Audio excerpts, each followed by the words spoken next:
YouTube later on. There we go. So yeah, as I said, we'll have the talk itself and then questions at the end. Feel free to put questions in the chat, or just note them down and hold till the end. And before we get into the talk itself, I wanted to just say a few words about the importance of the Indian Revolution, the importance of learning from it and studying it. Here in the US, we're in a situation where we really don't have a large revolutionary movement, which is perhaps an obvious thing to say, but it is true. We don't have a lot of revolutionary struggles going on. We don't have a lot of organizations that have been able to stand the test of time and really last through the decades and carry on the struggle. We do have a lot in our history, of course, a lot of important events, even like the Haymarket Massacre that's commemorated as International Workers' Day on May 1st. That's a very, very important history and event in the history of the international, working class movement and proletarian struggle. But I never really learned what that was about growing up. It's kind of not so there in our present sometimes. But one thing that we can look to, and that I personally, and I know a lot of people on this call find very inspirational, is the revolutionary movements that are contemporary and ongoing in other countries around the world, which are, just incredibly inspiring things to learn about. And the revolutionary movement in India, and in particular, the work of CPI Maoist is a very, very important example of that. And it's very exciting to be able to talk about it tonight with you all. One thing in particular is just that the situation there is quite difficult for people. There's so much brutality directed against the movement by the government, so much repression. In recent years, a really dramatic overall crackdown and fascist, increased fascist turn for the government there, repression of all kinds of democratic rights, attacking all types of activists who speak out against government policies and so on. And to see that the revolutionary movement in India, in spite of this, has been able to sustain itself, to continue to have new victories and continue the struggle is a very inspirational thing that shows us what's possible. So there also is a little bit of a student angle that I don't know that we'll talk about so much tonight, but there's a very long history of very rich revolutionary student struggles in India, going back even to anti-colonial times, the independence struggle against the British. And a lot of, since the 60s and the founding of the organizational strains that led to the current revolutionary movement in India, there's been a long intertwining with the revolutionary student movements and a lot of people, becoming politicized in student movements, leaving to join the revolutionary struggle, which, again, I think is a very inspirational thing to learn about and to talk about in RMS, Revolutionary Marxist Students.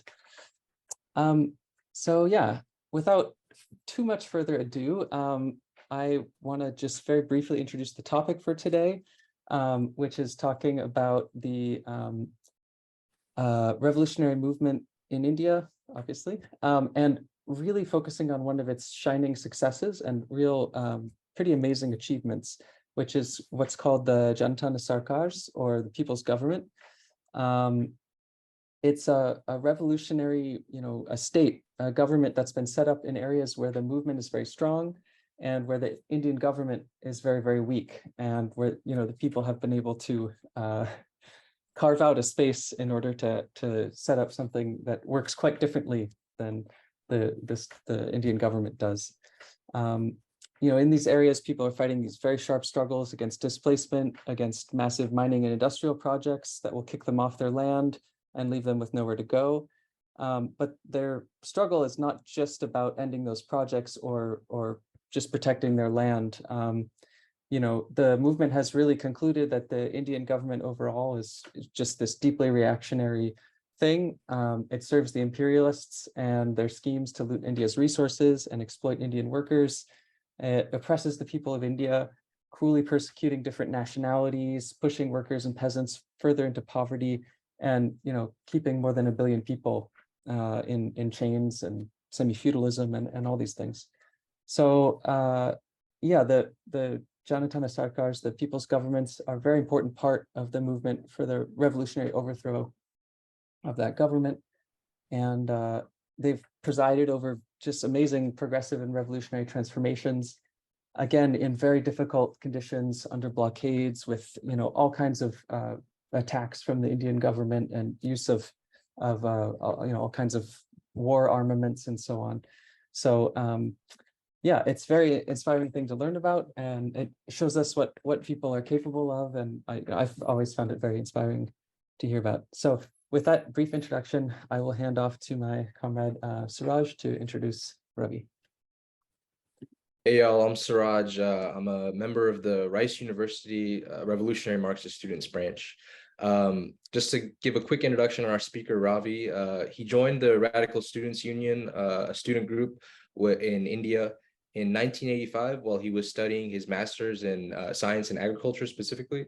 While in his activist days, he was arrested and jailed for a year, giving you a sense of the sort of repression that's going on. After a while of his activism, he left his PhD program to join the underground and rural forest-based revolutionary movement, which is what we know today as where they formed the Adivasi areas, where they formed people's governments. While he was in the forest-based movement underground, he got arrested and spent time in jail for 6.5 years. And after a while, he was released finally in 2016. And since then, he's been working in the anti-fascist front and other such forums. And even during these above ground activities agitating against fascism, he's been put in jail for a period of 8 months, most recently. And he's going to continue to fight against these offensives against fascism and just to support the revolutionary movement in general in India. And he's going to be here today teaching us a little bit about some of that. And with that, I want to pass it on to our hosts and not keep our audience waiting so that Ravi can start presenting.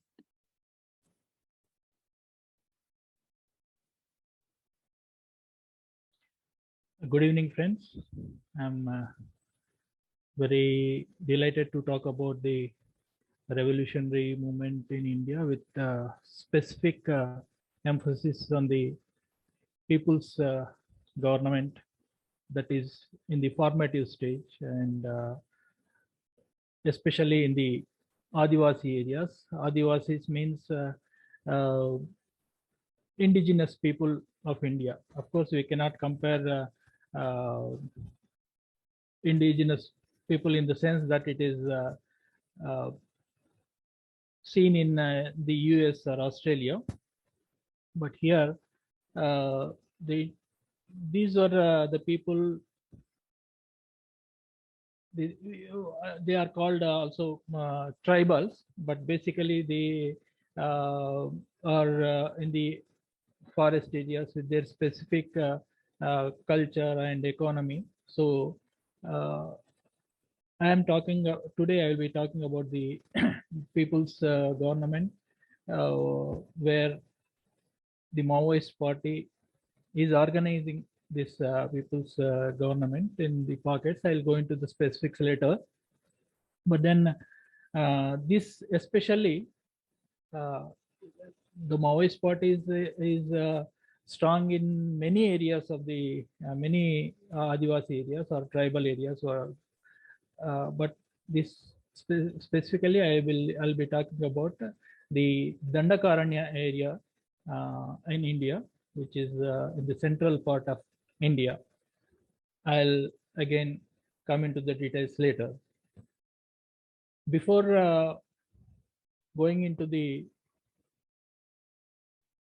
people's government aspect and how it has evolved over time, when it has come into existence, etc. Let me briefly introduce you to the revolutionary movement from the beginning. I'll take only brief time in introducing the first phase, second phase, etc. because I'll be concentrating more on the present situation and the condition of the people's government, etc. As most of you may be knowing, with the inspiration of the Cultural Revolution in China, and also for the though Communist Party in India was formed in 1925, for almost 40 years,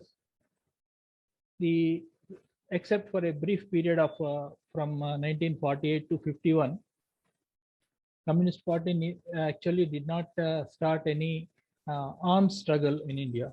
There was a brief period of 3 years from 1948 to 51 when it launched People's Armed Struggle in the Telangana area. But then by 51, this Communist Party withdrew the armed struggle and joined the parliamentary stream. Then the internal struggle, ideological struggle kept on going on from 1951 to almost 64 and 67. And then in 1967, in the state of West Bengal, in a district, Darjeeling, which is also actually a tribal area, there under the leadership of comrade Charu Majumdar, Naxalbari peasants revolted, and then of course that inspired revolutionary students and youth to join the revolutionary movement. And by 1969, a separate Communist Party, Revolutionary Party, CPI, Marxist Leninist, was formed. And but then because of many tactical errors and tactical adventurous line that was followed during that time, the movement was crushed by the time of 1972. This was the first phase of Naxalbari rebellion, but it inspired the whole generation of youth and students, and they actually at that time from Bengal to Kerala. Kerala is the southernmost state, and Maharashtra is the westernmost state, and throughout India, it inspired thousands of students to abandon their studies and taking up the call of comrade Charu Majumdar, inspired by the cultural revolution, to go to the villages. They went to the villages and tried to build revolutionary movement there by integrating with the laboring classes, and especially you must be knowing about the caste structure in India, and integrating with the Dalits, who are Dalits is the lowermost section of people in the caste structure. They also face untouchability apart from all the class oppression and exploitation. So the call was especially to integrate first with these people, and then so the people who the students and youth coming from various backgrounds, from middle class background, from to some extent some upper class background also, they all were inspired by the vision of new man, and then new person, and then building a new person, and then went to the villages and then organized the revolutionary movement. But then there were many tactical problems, tactical errors, tactical adventurous line, even the formation of mass organizations also was actually frowned upon, because till then mass organizations and all in the leadership of Communist Party, erstwhile Communist Party, they were all bogged down in the revisionist practice. So, so all these, so that and also the practiced annihilation of class enemy, and so because of such tactical errors, though the Communist Party then was correct in analyzing the Indian situation as a semi-feudal and semi-colonial country, and then declared that protracted people's war would be the correct path of revolution in India. Those regarding that strategy, though it was correct, it took up many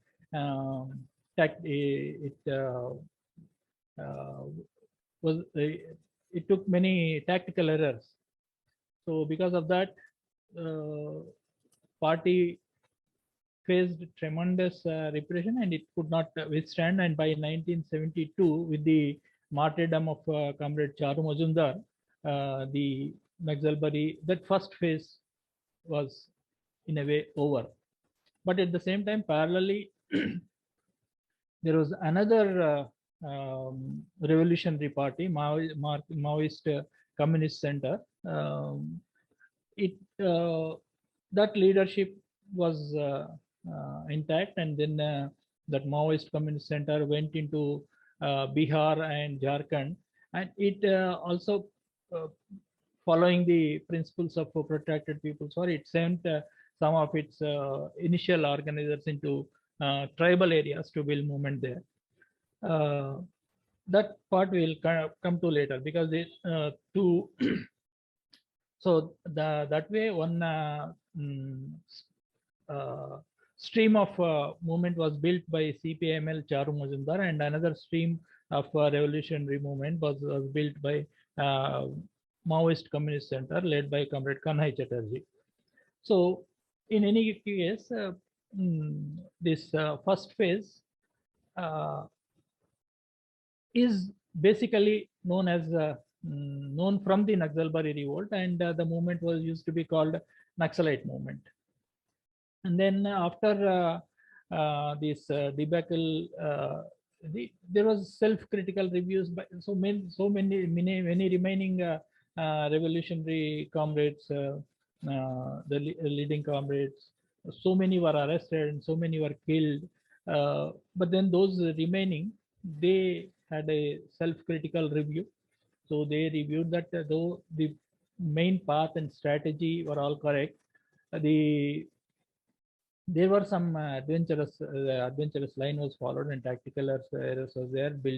Not building of mass organizations was not correct, and then giving a call that class annihilation of class enemies is the only way, is the only tactics to be followed. These were some of the errors. Like that, there was a self-critical review, especially led by the Andhra Pradesh State Committee. So this self-critical review, after this self-critical review, many mass organizations were formed, especially among the students, youth, and among the agriculture laborers and peasants, and of course a literary organization, Revolutionary Writers Association, and then Jananatya Mandali, a cultural organization. In the first phase, the Revolutionary Writers Association was formed in 1970 itself, and that it played a very major role in the initial phase to spread the message of revolution.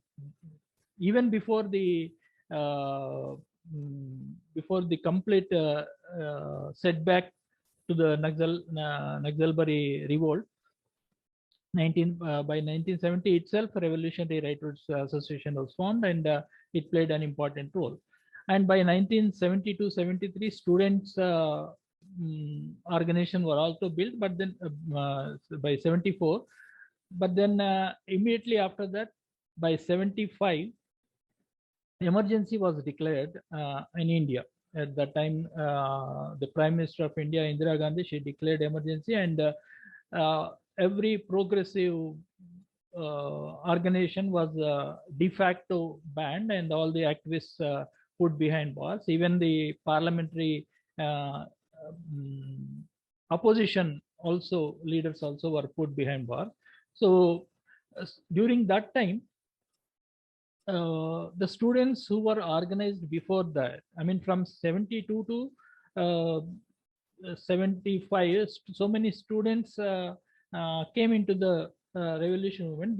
Most of them chose to go underground and work among the peasants and agricultural laborers in the Telangana region, especially, and in other parts of Andhra Pradesh also, but especially in Telangana region.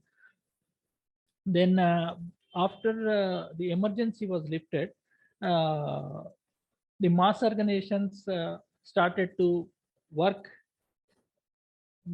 completely overground, and then because they could, then the students leaders who went into underground also, some of them became overground activists again, and they but during the emergency period also, they were silently working in the villages, in dozens of villages. So from 75 to 77, I mean, during the emergency also, they were working, and once the emergency was lifted, they launched so many struggles of agriculture workers and peasants, and by the rural youth also, and of course in so many campuses, under the leadership of Radical Students Union.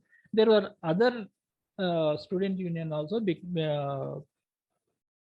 belonging to other smaller revolutionary parties, but RSU played a major role in these struggles, taking up various issues of students, and especially not only that, the Radical Students Union did not just take up the issues of students; it also gave call from time to time to integrate with other working classes. So they during summer and other holidays, they used to go to campaigns, go to villages campaign, and this created a fertile environment for the launch of peasant agrarian agrarian movement, and also for the launch of peasant arms struggle.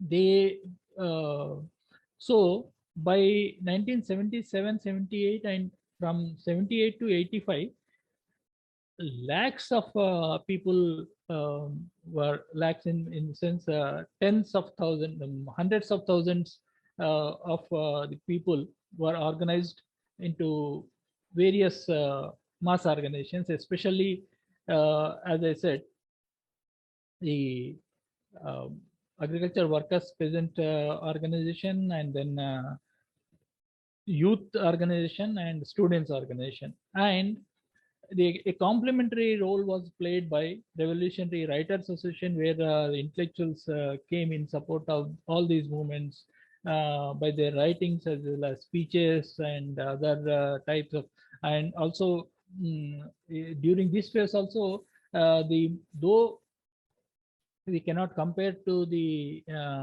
earlier phase of Naxalbari period, then during the emergency, but there was always repression, and so on this repression, there was also intellectuals also formed civil liberties committees and exposed all the state repression, and all this created a very fertile ground for many struggles to be launched by the youth as well as agriculture workers and student peasants.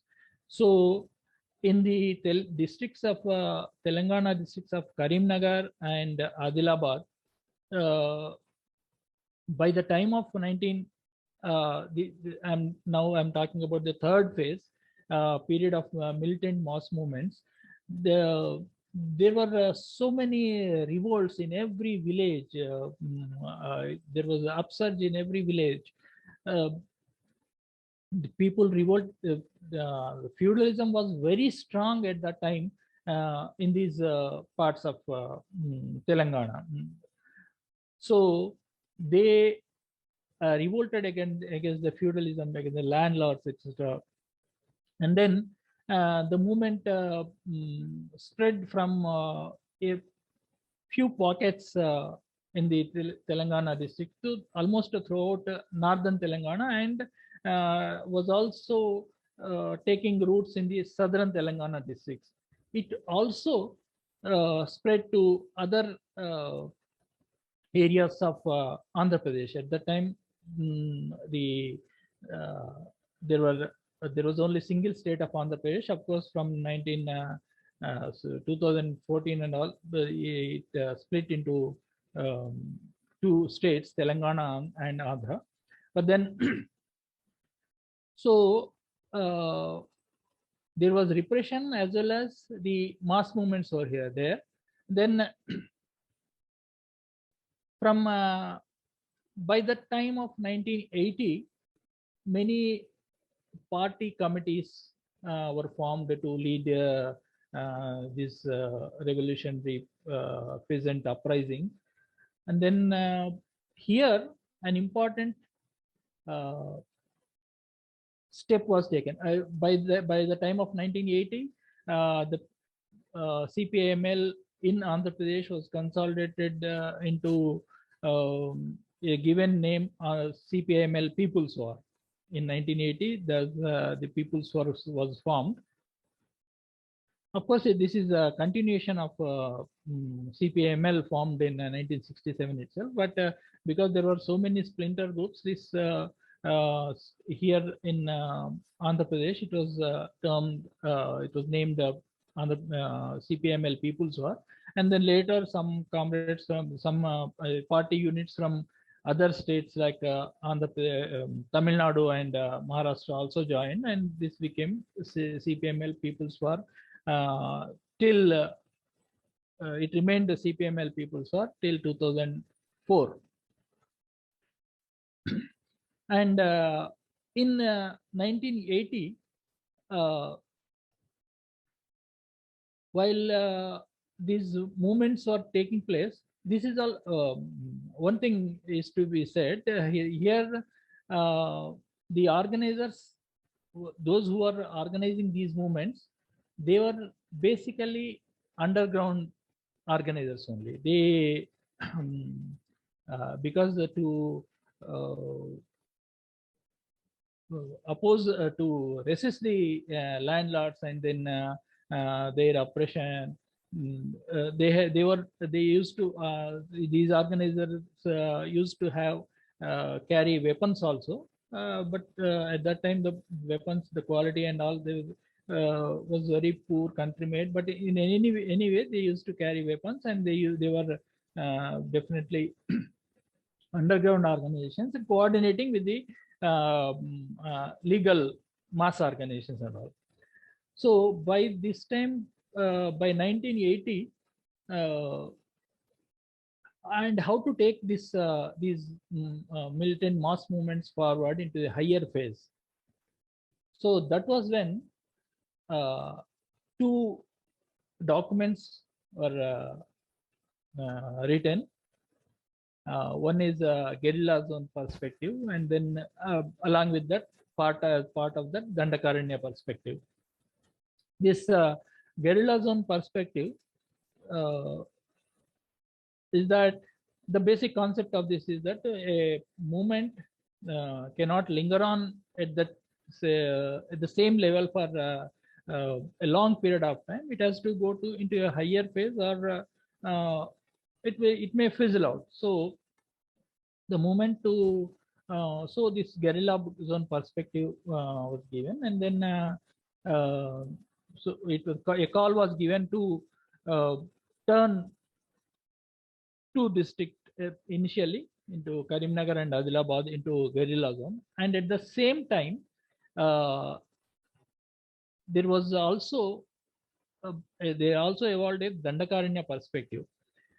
Means at that time, party consciously took a decision that we have to organize, we have to build a movement in Dandakaranya, the forest area of forest area, because when a heavy repression is launched, we cannot just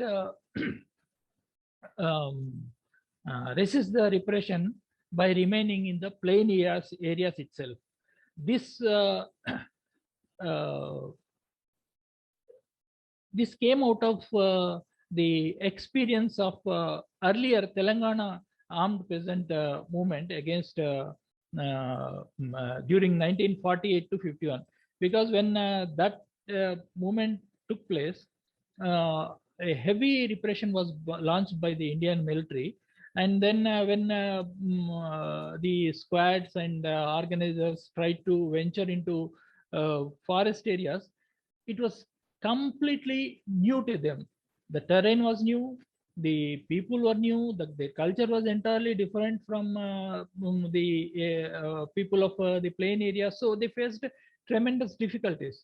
So keeping that in view, Dandakaran, we have to move, and the party has to, with in advance, the party has to move into the forest areas to get acquainted with the terrain, as well as to organize the Adivasis there. So this with that, from in 1980, it took a decision that about 6 squads of 7 members each were sent into different areas of the forest, and some moved into the Bastar, now the principal area of struggle, revolution movement, and Gadchiroli, that is adjoining area of the Bastar, and a few into the forest areas of North Telangana itself, like Khammam, Adilabad, etc., and the Srikakulam, not Srikakulam, the adjoining Srikakulam area, which once during the first phase, Srikakulam was the one of the centers of movement. So this consciously, this decision was taken for this purpose. So it was also, and then now I'll be more concentrating on the Dandakaranya area, how the movement has evolved, because otherwise, and one more thing. When in 1980 this was this perspective was given, it was consciously decided that 1/3 of the organizers should be sent into these forest areas, into the squads. In the plain areas at that time, people were the organizers were only, as I said, used to be they were single persons, or 1+2. I mean, for protection, the 2 comrades may be accompanying them, but these used to be called 1+2 organizers. But from 1980 onwards, a conscious decision was taken that 1/3 of the people, of the organizers and cadre, should be sent to the forest areas as part to build the movement. So now you can see in this slide, this Dandakaranya is a huge area of comprising 6 states. Chhattisgarh, this is Chhattisgarh, this is Bastar area, and this is Maharashtra part of the Dandakaranya. This is Gadchiroli district and Chandrapur and Bandara districts, and this is Balaghat districts of Madhya Pradesh, And this is Orissa part, Koraput, Malkangiri, etc. Those districts, it comprises of those districts. And this is the Andhra part of Dandakaranya. It has Srikakulam, Visakhapatnam, Vijayanagaram, West Godavari and East Godavari districts. And this is Telangana part of the Dandakaranya. Is Varangal, Khammam, Karimnagar, Adilabad. This is Adilabad, Karimnagar, Warangal. All these parts constitute Dandakaranya. This is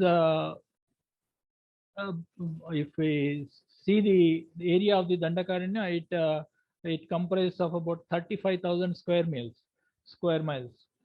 So this Dandakaranya is a very thick forest area, but you see, forest is unlike in some other parts of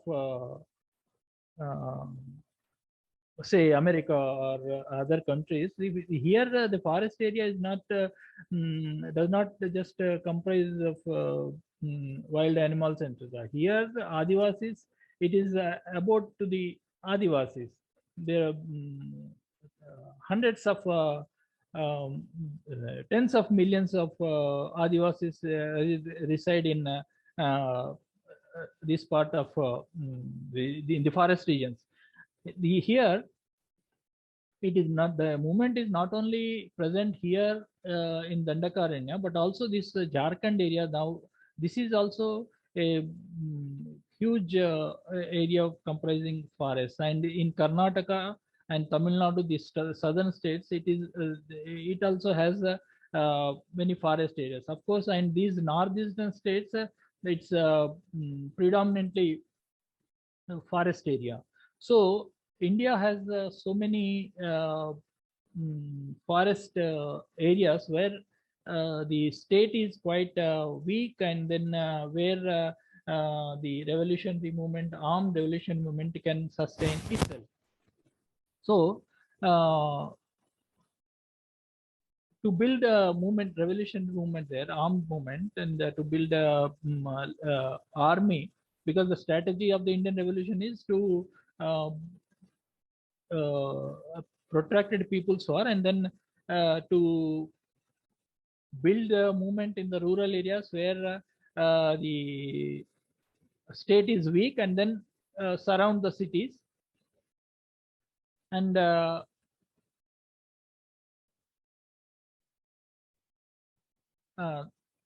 then does complete the revolution.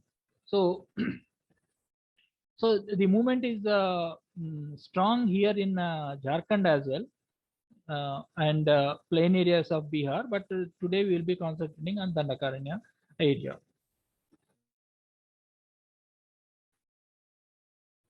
So what is the how these Adivasi areas are different from other plain areas, other plain rural areas of India? There are vast differences. The differences are socio-economic as well as cultural. India is a place of very diversity. So even among the rural areas of the country, there is a vast diversity, but there are some commonalities between even between all these rural areas. I mean plain areas, but then this Adivasi society has a completely different socio-economic structures, and culturally also they are very different. Of course, languages, they are all different as well. In the rural areas, I mean in the plain areas where it has basically semi-feudal relations. I mean, I'm talking about the early period in 1970s and 80s when the movement started. The semi-feudal relations were very strong. There were a few big landlords whose social and economic domination was complete, and they the social, economic, as well as political domination was complete. And then so there the people, the struggle of the people, especially the agricultural workers and peasants, even up to middle peasants and to a section of rich peasants also, they were directly in contradiction with these feudal classes, this landlord class. Of course, from that time itself, the comrade big bourgeoisie had made huge inroads into the rural areas because at that time, compared to that time, now you see, if you see, the penetration of comrade big bourgeoisie is huge in the rural areas of the plains also. Anyway, this is one thing. But when we come to the Adivasi areas, though there was the feudalism developed to some extent, this is twofold. From within the Adivasi communities also, there were tribal heads, and then the priest class. So they used to, they were in a way a dominant class. They had different interests from other Adivasi masses. But still, in overall, we can say the feudalism and these relations are not as strong feudal relations as in the plain areas.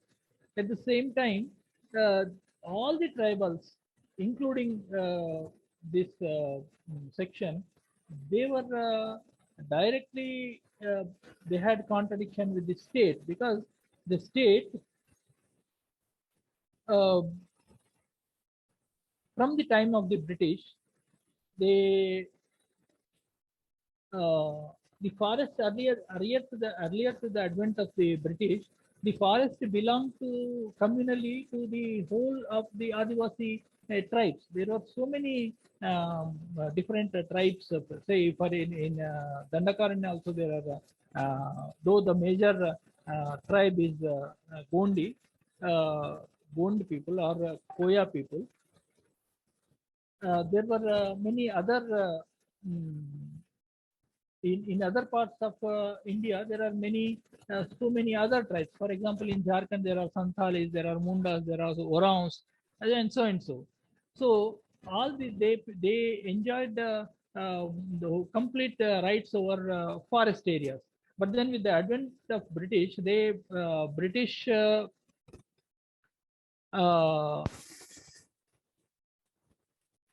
they made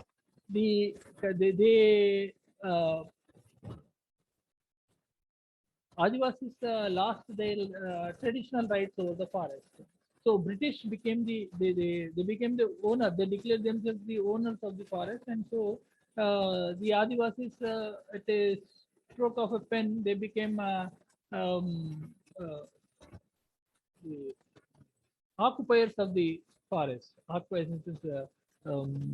then all the whole their economic life and cultural life became topsy-turvy. So they were so Adivasis were the first to take up arms against the British. That happened in 18th century itself. There was the first revolt, first major revolt was by one led by one Tilka Manjhi in the Jharkhand area, and there were so many other revolts. They had a huge. I mean, before in any independence movement was launched in India by the Congress or by any other revolution, these tribals were the first to revolt. There were dozens of major revolts against the British. So then the British naturally they had to, and before that, I mean, they enacted this Forest Act in 1894, and then Excise Act in 1901 in the Bastar area, and they also introduced a Raitwari system in Bastar area. So this Raitwari system means the collective rights, they try to model it on their the system in the European countries. So the peasants were forced to, I mean, imports to have land. They try to make it their what do I say? Individual rights over the land. So this they did to collect taxes in a more efficient way, but this came into contradiction with the tribal way of life and all. So as I said, the revolts took place in when we talk about the Bastar area specifically. In 1910, there was a big revolt which is called the Bhumkal Rebellion, and because of all these revolts, Britishers made some special acts like Chota Nagpur Areas Act, and then Santhal Pargana. So they tried to stop meddling in the affairs of the tribals as they did earlier. So they were relative autonomy was granted to the tribals. But of course, they never stopped to exploit the forest wealth. That's a, but this meddling was stopped for a. I mean, it toned down. So taking lesson from this, even after 1947, that is post independence, the special schedules were enshrined in the constitution itself, which are called Schedule 5 and Schedule 6. They gave special rights to the tribals in the Adivasis. It is called in the Scheduled Tribes only in the constitution, and officially they are not called Adivasis, Scheduled Tribes. So they are given special rights over the areas, etc. And later also, though these special rights are given, they are constantly they themselves, the state itself keeps violating them. Then after revolution movement and many other tribal movements, again the rights of the Adivasis were more enacted into PESA Act and Forest Rights Act, that is Panchayat Raj extension into Scheduled Areas Act. But they gave more autonomy to the tribal Adivasi traditional structures and villages and all. But as we can see later that they keep the state keeps violating them as well. And then so this was the this is the how the situation was a brief background to how the Adivasi areas are different from the other rural areas. And then here in the Adivasi areas, of course, it is I am talking especially, as I said earlier, about Dandakarani area. Here by 1980, shifting cultivation, or which is called slash and burn cultivation. They cut the forest and burn it, and then take produce crops in that patch of land for 1 or 2 seasons, 3 seasons. Then they move to a different plot and then do the same. The shifting cultivation was in vogue, but because of various pressures and also because of more interaction with the other plain areas, settled agriculture was also taking firm roots in this in these areas. But even after the settled agriculture was being practiced, it remained very backward. There were no irrigation facilities. There is no, sometimes there is no, not even plowing was done. It was, and no, of course, it is in a way good, but no manures or fertilizers were applied, and no improved seeds. The agriculture was in that sense very backward culture. They practiced both this agriculture as well as gathering forest produce and hunting. These three used to take place. And apart from this socio-economic thing, there are the backwardness also we could see in the educational and medical facilities provided in these areas. So they were completely, state did not bother about them to provide any. Of course, in the other parts of India also the same more or less the situation was, but compared to the other part, the scheduled areas or these Adivasi areas, they were under complete negligence of the state, except for voting. Even sometimes they also didn't bother to vote, and there used to be lots of rigging and all in the name. So they never bothered to, the state never bothered to provide any facilities to the Adivasis. The interaction between state and Adivasis was that whenever Adivasis, while depending on the forest, even if they take their cattle and goats to the forest areas for grazing and all, forest officials used to import heavy fines on them. Otherwise, they would just lift some goats or chicken and take to their homes. So this was a heavy burden on the Adivasi economy. So in 1980s, when the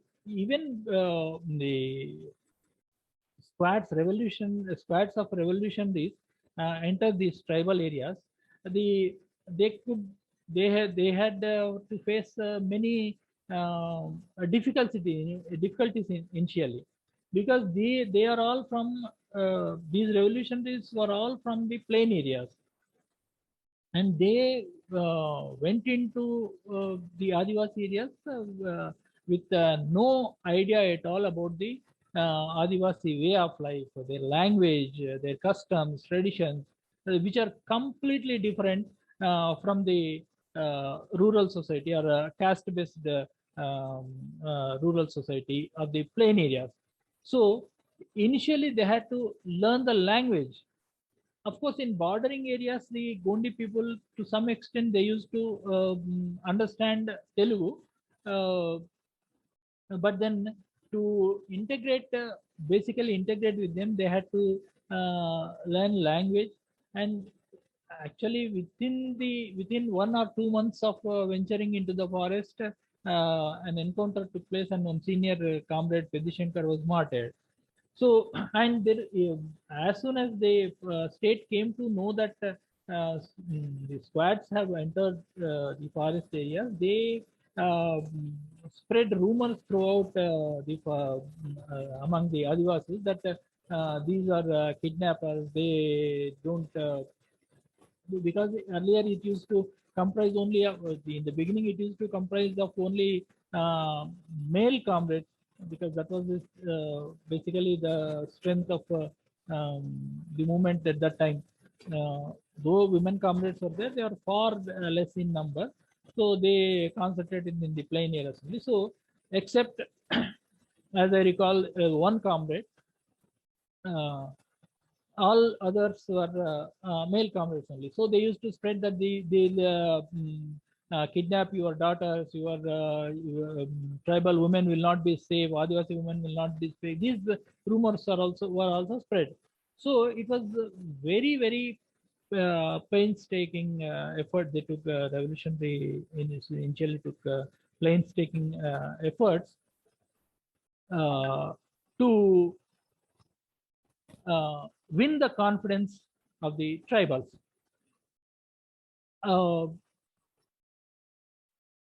The food habits are also completely different. The area, the food habits in the just the Telangana areas and Adivasi areas are just adjacent to each other, but the food habits are all completely different. So they had to adjust to the food also, and this was a test to their um, revolutionary zeal. And one more thing, what we have to keep in mind, I recollect from the book Fire from the Mountains by Omar Kabazas. When people from students and they move into the forest areas, they he recalls that he had very romantic notion of the forest and movement, but when you go there, it will be completely silent. I mean, the plain areas, like urban areas, of course, are all very busy, and you get a lot of interaction with people. Rural areas a bit less, and then in the forest areas among Adivasis, it is very less. So you get to see the people, only very few people, and they also, because these are outsiders, there is a distrust of outsiders, because outsiders are they had seen outsiders mostly as money lenders, contractors who used to exploit the Adivasis. So as in the Jharkhand area, they are called Dikkus. I mean, you can say outsiders or outlanders, to borrow from Scotland term. So they had to build trust among these tribals. So even when these revolutionaries initially went to the hamlets of the Adivasi areas, they used to ask for food, and then because they completely dependent on for food on them only. So then initially there was reluctance. Of course, there is also a good tradition among the Adivasis that they will give food to anybody. So, but then the food was completely different. And also sometimes when revolutionaries used to say that you give whatever food you have, then for testing them, they used to give even spoiled food also. But then revolution were ready to eat that as well. Then the women used to come out, and then they say that no, you are just only because you said you will eat anything. We are just trying to see whether you would eat this or not, like that. So without this way, and talking about that. Earlier, no outsider used to talk about their plight, their condition, and all. And when these people started talking about the plight of the Adivasis, the exploitation of the money lenders, traders, and contractors, then it took nearly a decade for them to trust, not nearly, a few years to trust the initial revolution. Of course, once the first these path blazers gained the confidence of these Adivasis, then naturally word spreads among Adivasis that these Naxalites or revolutionaries are for them. They used to be called dadas and didis, matlab big brothers and sisters. So these dadas and didis are for themselves. This once they believed, then they opened, they welcomed them with open arms and heartily, and these people became one of them. And then so after by winning over the confidence, after winning over the confidence, the revolutionaries launched many struggles by the Adivasis. They in some areas huge paper mills used to cut bamboo for the paper mill. So there was the wages were just very negligent wages used to be given. So there was struggles against that, and there is plucking of tendu leaves is prevalent in throughout the forest areas in India, at least in Dandakaranya and Jharkhand and so many parts of India. This tendu leaf is used to roll like BDs, like country cigarettes. Okay, so the contractors they gain tremendous profit, but then Adivasis used to be given very pittance for wages. So these struggles, and then other forest produce they used to collect and sell to the traders. So traders used to just give say a bit of salt to them and in exchange and etc. So they many struggles were launched against this exploitation, and then these are the initial struggles, and then simultaneously Adivasis were tremendous penchant for land for cultivation. Even though it was initially for shifting cultivation, because shifting cultivation itself was in a way prohibited because forest is not the Adivasi. So forest department in a way prohibits shifting cultivation, but tribals by that time were only practicing shifting cultivation, and also for settled agriculture also. So land is needed, and it is not available like in the earlier era. In sense, they could not just occupy any forest land. The forest department would immediately come and then arrest Adivasis and jail them, etc. So this land struggle became one of the most important struggles among the tribals also. But I had to at this time itself tell that. But after a decade or so, revolutionaries urged people, Adivasis, not to uh, cut forest for the shifting. They tried to gradually settle people into settled agriculture and try to improve the agricultural practices and improve the productivity so that they would not cut down the forest, keeping environment in perspective in view, and also as well as from the needs of the people who are both these we cannot I mean this they are in uh, uh, they are mutually beneficial things.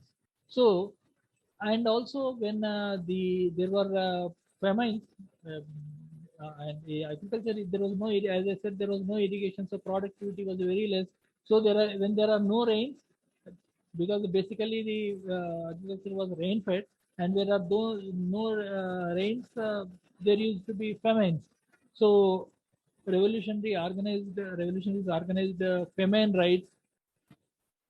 So they used to raid government state government godowns, Food Corporation of India godowns, or the big landlords and money lenders godowns, and then take away the food grain and distribute among them. These are the so, as I said earlier, by the initial phase for winning hearts and minds of Adivasis it was a difficult process, but they could very successfully overcome. And then initially the revolutionaries were all, they went into the forest as a youth, and women. And one thing I forgot to tell earlier, that culturally it also the Adivasi areas are completely different compared to um, the plain areas. In Adivasi areas,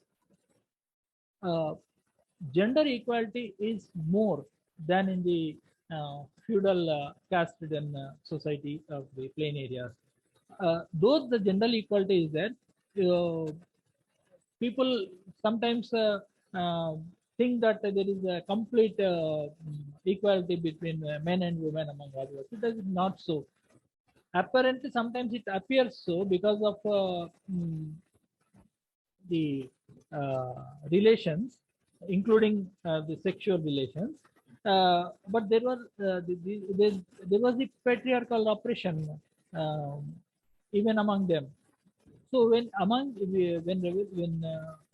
revolutionaries could win over the confidence of Adivasi women, they themselves approached these revolutionaries and said that this is how uh, we are facing oppression from our patriarchal tribal heads and our husbands, etc. So, and they talked about the customs, traditions, and all. They use song. They everything they express in songs. So, in revolutionaries also, when they venture into a village, they start with by singing songs only. So that this also endears them to the Adivasis because songs and cultural dances, etc., are a part of the life of the Adivasis. So they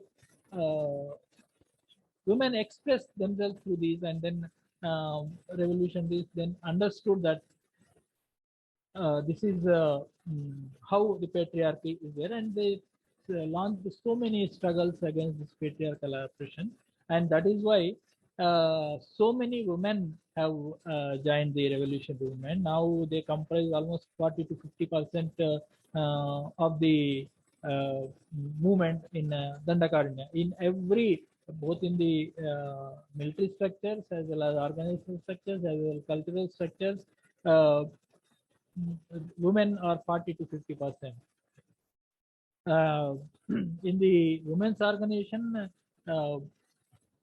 it is one of the biggest women's organization in the world.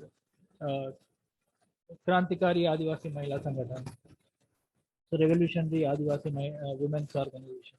So this this is and one more thing. When revolutionary initially ventured into, because they could see the only the contradiction between the state and the Adivasis, because the Adivasis are struggling, I mean, with the forest department, with the outsiders, contractors, etc.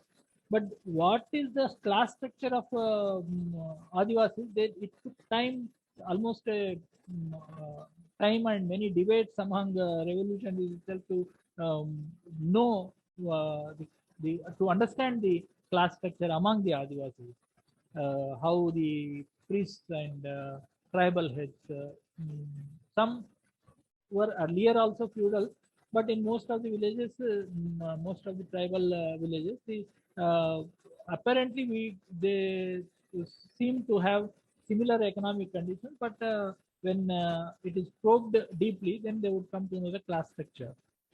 So there arose a contradiction between the youth who were for change and the old guard of the villages, tribal heads.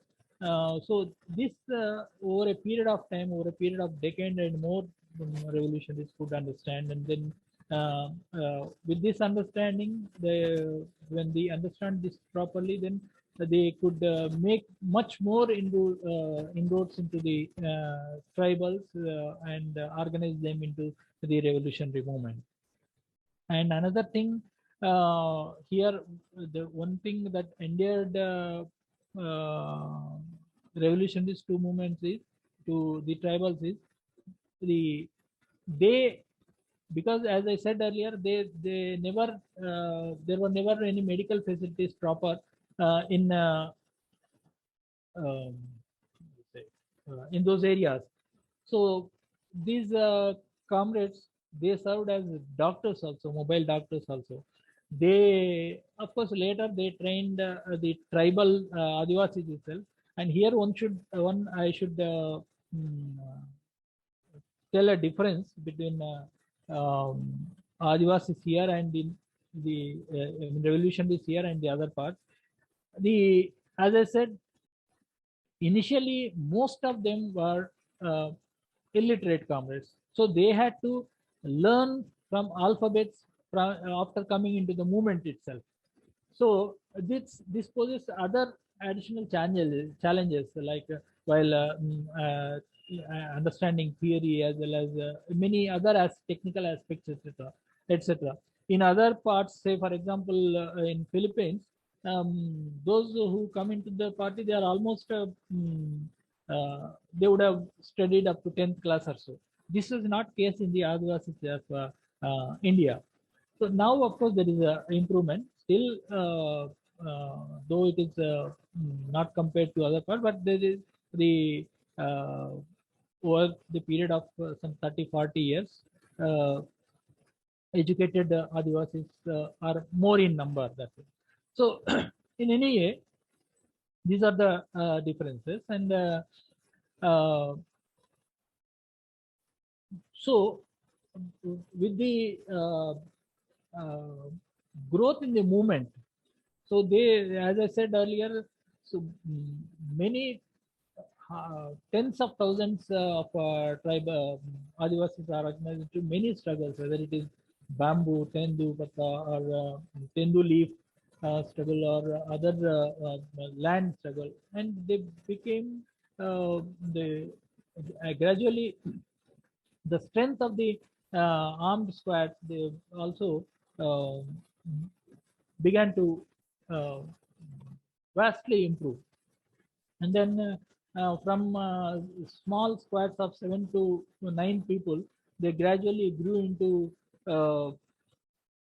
squads of 13, and later they were organized into platoons. It took almost say 12 to 15 years to organize into bigger formations like platoons, and it took one more almost one more decade, no, maybe a bit less, from platoons to going into the strength of companies. So this this for this while this bigger formations were taking shape, then there was a debate that this should be unlike, say, when we compare to China and even to some extent even Philippines. This started from here. It started from scratch. They were 1+2 organized, and then later squads of 7 to 9 members, and then developed into platoon. This is one crucial difference here. Then by 95 to 97, this no, by 2000, it was decided that these squads and platoons should be organized into People's Liberation Guerrilla Army. So the concept was try to understand from various experiences of other revolutionary movements going on at that time in Nepal, Philippines, etc. And then they, in 2000, December, on the 2nd December 2000, they launched People's Liberation Guerrilla Army. So it is not a People's Liberation Army. That would be qualitatively in a higher, qualitatively higher formation. So this is called only Guerrilla Army. So now, even when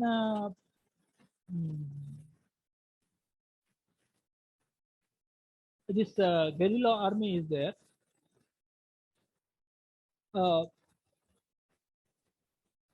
simultaneously, see, when this in Adivasi areas also, peasant agriculture and agriculture workers and peasants organization was started from 1980 itself. The mass organizations was started from 1980 itself, and these committees used to also work as um, power organs in the villages.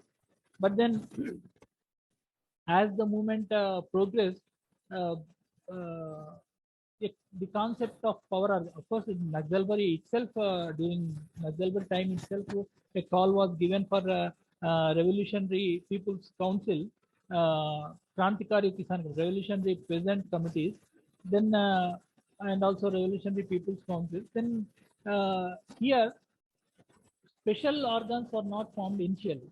Only the especially agriculture workers and peasant organization itself is partially used to function as the power organ. But then, as the theoretical understanding of the party grew, and as well as the movement also grew, then the ground was ready to form higher organs of power, the organs of proper power organs. So it was there was this they started to form peasant revolutionary people's cover. At this time, in around 2001, the understanding when initially was called given from the 90s itself that we should go ahead and build revolutionary people's committees or councils. The understanding was a bit vague, but then as the movement progressed, and then on the theoretical understanding by studying the experience of China, as well as the China and Vietnam, etc., and as well as the current movement at that time which was going on in Nepal and Philippines. A concept of guerrilla base and guerrilla army is developed. So it was thought that initially, wherever the movement is strong in one village, these committees used to be set up. But then later, thought it was decided that if we build a committee here, people's organ, power organ here, and say, and in another village, not contiguous to this village, then it will not be. We will not. The people will not be exercise will not be able to exercise proper power. So the concept of guerrilla basis evolved. So in this concept, within the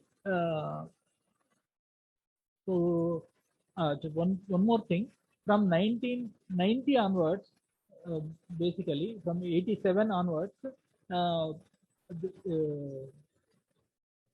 as the repression increased, there was the state forces, the clash between state forces and revolutionary forces intensified. So at that time, it is termed as guerrilla zone, where the state cannot exercise its power completely. At the same time, revolutionaries also could not express their power completely. So this was these zones, these areas are called guerrilla zones. The understanding of guerrilla zones or guerrilla bases here, especially area-wise, is a bit different from what what the Philippines comrades have. So, because so many of you may come across both literature, that may be here. When we say guerrilla zone, it's a huge area. In Philippines, that is not so the case. Within the guerrilla zone, where the movement and the people are furthermore politicalized, and when in a contiguous area, it was decided that people's power organs should be built here. So even in other places it may be built, but here the concentration should be it should be more concentrated here to build power organs, and then they should So then they can properly exercise power. So this concept, as you can see in this slide, there were initially revolutionary people's councils and committees, and then in 2004 it was decided that it should be named Janatana Sarkar, so that the Gondi people, Adivasis of Dandakaranya, can easily understand the term. The Janatana Sarkar means, in plain language, people's government. So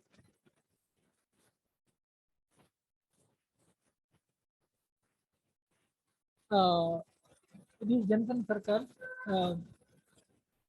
are formed in guerrilla base areas within the guerrilla zones. Guerrilla bases are those where the Revolutionary Party and PLGA, People's Liberation Guerrilla Army, are able to exercise complete power over there. Of course, relatively liberated areas, but you cannot have a vision of liberated like areas like in Yan'an in China or like that.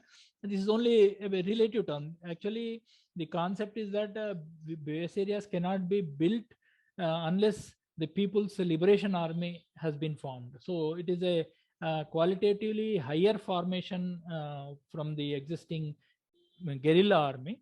That would be, it would have many companies and battalions. Only when it comes into existence, then it will be called People's Liberation Army. For the present, it is People's Guerrilla Army, and the stable areas where power can be exercised, they are guerrilla bases. With the launch of how this Janatana Sarkar is organized, it comprises of 2-3 villages having, you see, the tribal hamlets here are very thinly populated. So 2-3 villages comprising 5 to 3,000 people. In some areas, it may be more, the hamlet village population may be more, but otherwise one village council is formed with this is Janatana Sarkar. They elect the Janatana Sarkar. They have a right to recall any member. Then in 6 months, once in a 6 months, they assemble and then discuss these things, and then they apart from electing these president, vice president, treasurer, etc. Of the body who will be in Janatana Sarkar, various department heads. There are 8 departments that are presently formed. Department of Defense, Justice, Economy, Agriculture, Education, Health, Culture, and Environment. So these the various heads of these departments are also elected. And then this is after this is a village level Janatana Sarkar, and then there would be area level Janatana Sarkar, where about 15 to 20 villages they elect area Janatana Sarkar. I mean, representatives of these villages elect area Janatana Sarkar, and then higher to that formation is division level Sarkar, Janatana Sarkar, and then zonal level it is it will be zonal level Janatana Sarkar. So far, zonal level Janatana Sarkar is not formed. After the formation of these Janatana Sarkars, the repression also grew very much. This is one of the meetings where Janatana Sarkar area village level Janatana Sarkar is being elected and debated. That is going on. This is one photograph of that. And then what do these Janatana Sarkars do? As I said, when there are those defense the departments are there, they as far as agriculture is concerned, they are striving. Even before the Janatana Sarkars were formed, revolutionary squads tried to improve the agriculture productivity, etc. because as I said earlier, the agriculture was very backward in Dandakaranya area. So simultaneously, even while farming improving individual agriculture, there was also a collective functioning culture in the among the Adivasis. So they tried to build cooperative farming also. They try to organize the cooperative farming also, and also collective farming. The difference between cooperative farming and collective farming is in cooperative farming, tribals own individual plots and they collectively do all the works. In collective farming, the property, the farmland is the property of the whole community, whole village. Then part of that produce is given to Janatana Sarkar, and part of that is given to the families of the professional revolutionaries, and other it is used for other collective needs. So yeah, for the improving and this for improving agriculture, leveling of fields is a very big task there. So sometimes they are engaging machinery, but as far as possible they engage manual, they collectively engage in manual labor, because when they engage machinery, it will be the cost of those leveling fields, etc., will go up. Leveling of fields is necessary because the whole tribal area is topographically it is uneven fields and all, so they need that. And many new cultivation methods, etc., they are trying to improve, but it's a very tremendous task, because the revolutionaries, they themselves can't they do to some extent engage, even platoons and companies also partially they try to engage in the production work also, but uh, teaching them to have to adapt new methods, it's a difficult process. And also the Janatana Sarkar also is trying to provide irrigation by building small tanks, not overhead tanks, but like lakes, small lakes. Both they function as they, for fishing also they are used, and for also irrigation. And schools are also set up. A syllabus, they have evolved a syllabus with scientific, not these not with the bourgeois schools, I mean curriculum school, but these say revolutionary are progressive curriculum and all, they are limited to only basic, say up to 5th 6th standards or so, and later they have to go to the government schools only.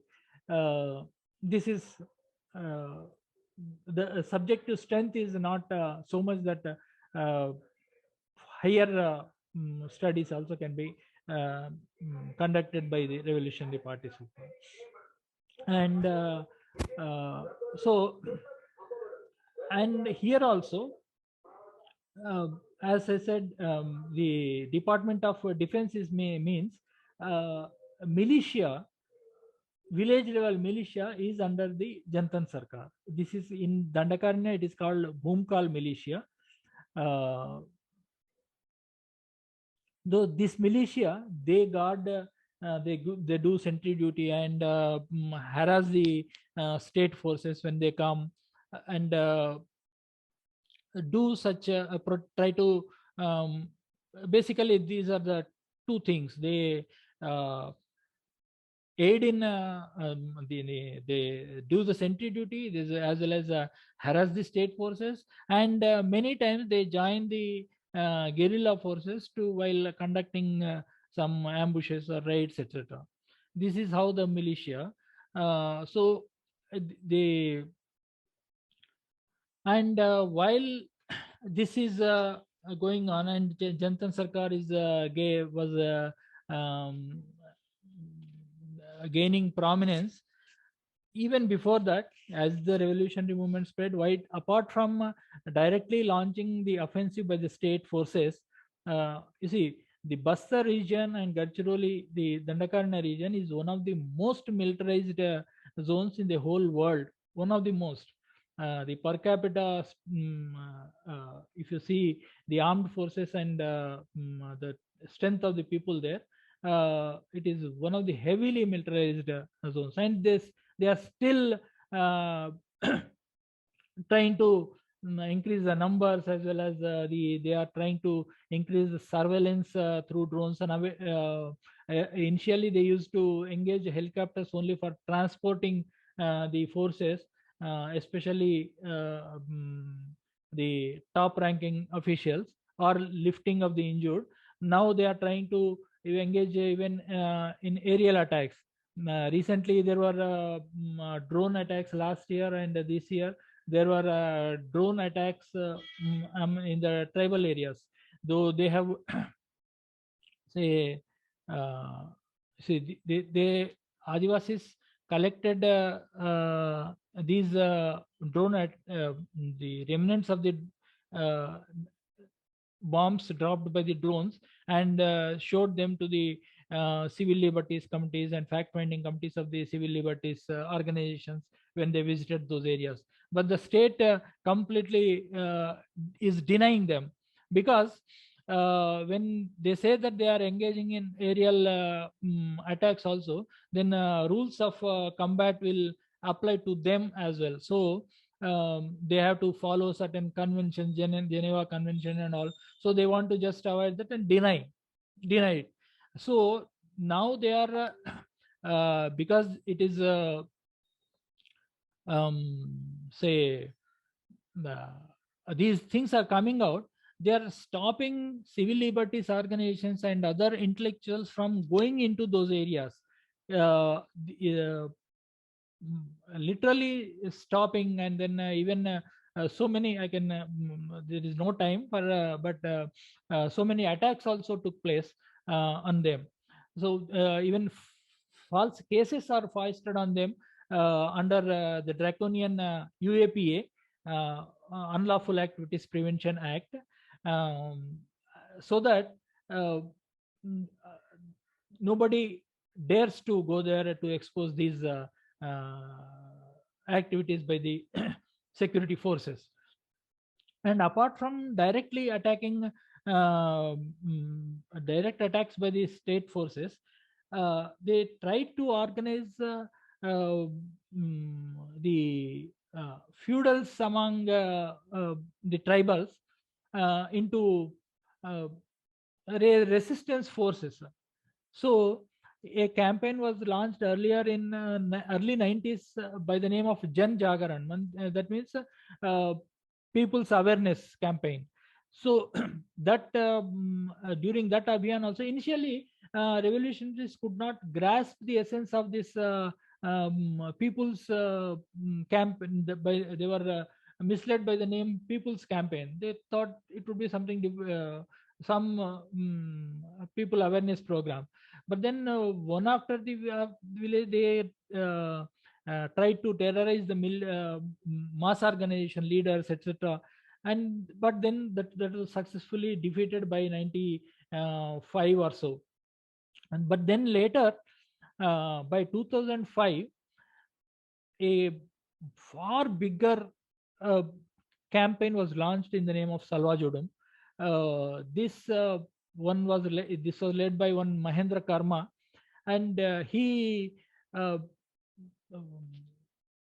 basically gathering some tribals and other lumpens from areas where there was no revolutionary movement, in the say roadside villages, etc.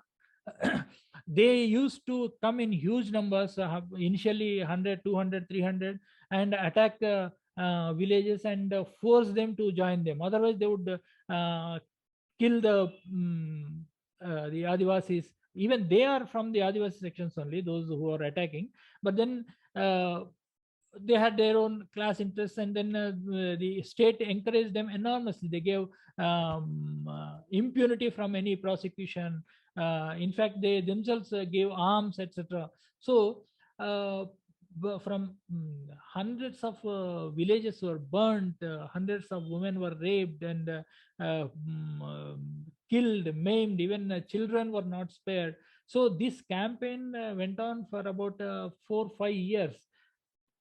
But then with the earlier experience of Janjagaran, revolutionists initially could grasp the essence of this Salwa Judum, and conducted campaigns, both mobilized tribals as well as, and this was basically, they tried to completely vacate the Adivasis from the forest areas, and they, in fact, they moved thousands of Adivasi people into towns and organized them into in a way, and force them into to live in camps. But this was completely against the free living Adivasi people. So they resisted, and then finally, with this resistance as well as the campaigns by the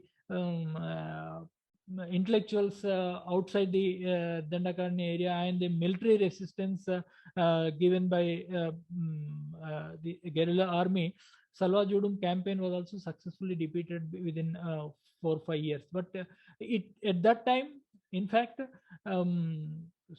hundreds of youth joined the guerrilla army.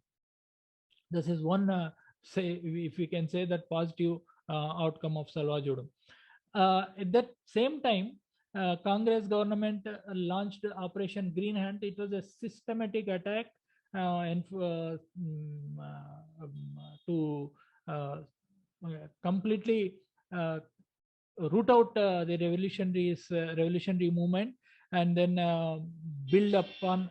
So they strengthened the armed forces. They created special forces among them, come with special training in jungle warfare, etc. And huge amounts of funds were allotted to this Green Hunt. But they thought that they would be able to eliminate, completely root out the revolution movement within a span of 3-4 years. Every home minister, whenever they come, they start, this is our target. But so far they have failed in all these their efforts. After the Green Hunt, there is Operation Prahar. This Modi government has launched Operation Prahar, and then Operation Samadhan. These are big operations, which are comprehensive organizations. They try to in these operations also, in as part of Green Hunt, there is again carrot and age-old carrot and stick. They also infrastructure improvement. Infrastructure means then only roads, improvement of roads. So not, tribals are not against the roads, but roads that make their life convenient, but not such big and concrete roads where the security forces can easily move. So the counter attacks are also going on against these operations, and Green Hunt was not successful in completely rooting out. So far, Operation Praha and Operation Samadhan. Recently, Amit Shah last year has stated by 2024 we should completely root out. But though the movement is facing enormous difficulties, it is able to fight out these offensives.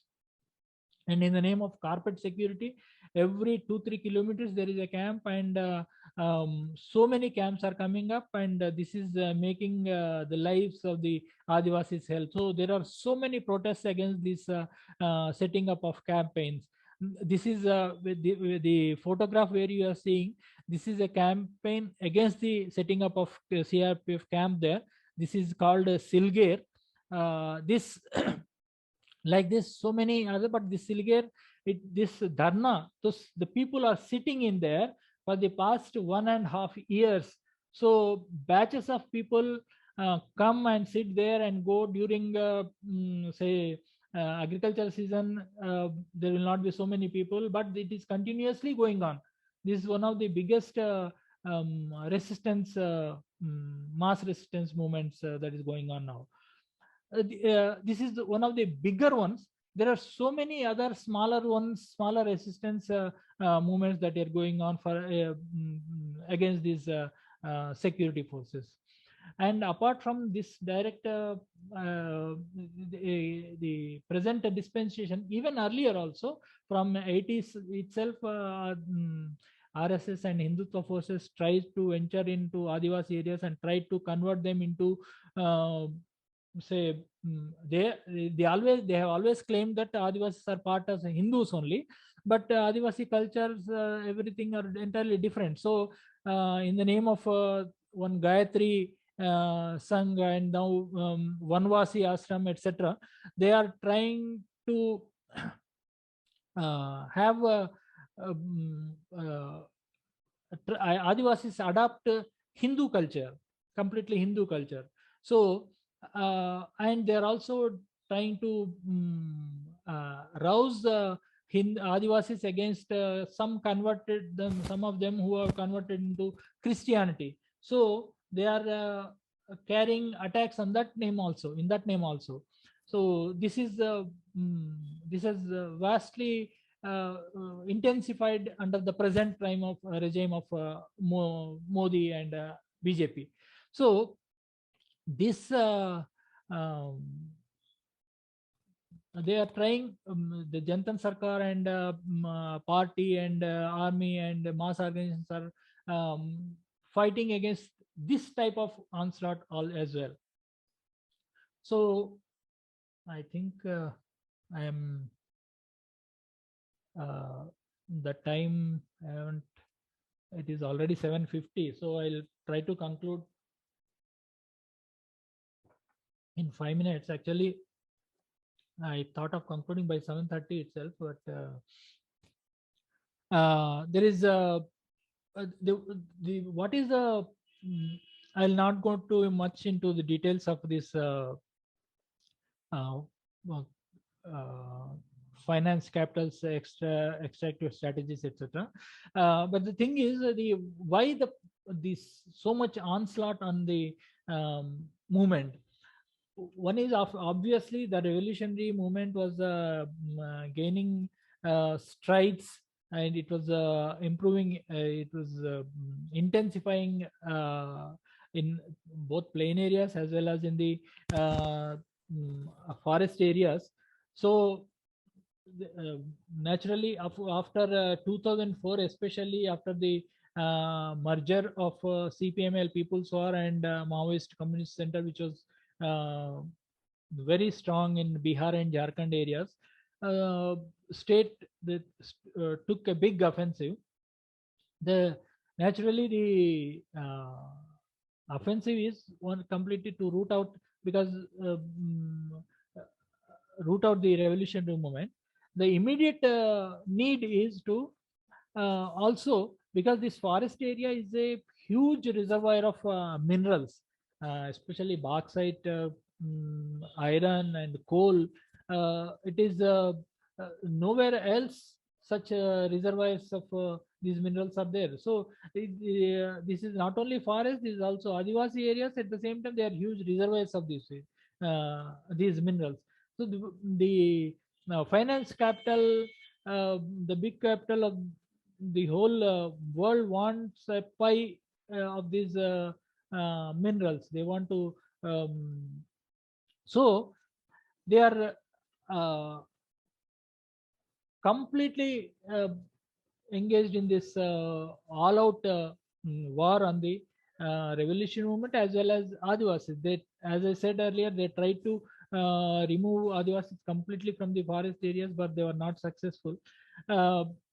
But otherwise, in the name of development, this is one of the huge campaigns that they take place. You see, they say that tribal revolutionaries are against development. They want to keep the Adivasis in the Adivasis backward, and then they want to thwart all the development process. But this is not development. They development, this development is not for the people. This development is not by the Adivasis or for the Adivasis. They are not part of this. They, even the benefits are not part, or they are not part of the process as well. And for they are subverting every law to uh, extract these minerals. You see, there is a, as I said earlier, there is PESA Act, Panchayat Raj Extension into Scheduled Areas Tribe Act.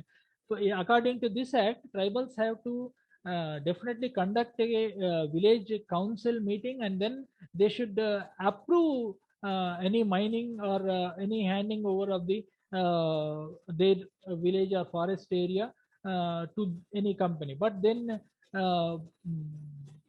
the ruling parties are not at all following the act that they themselves made in the parliament.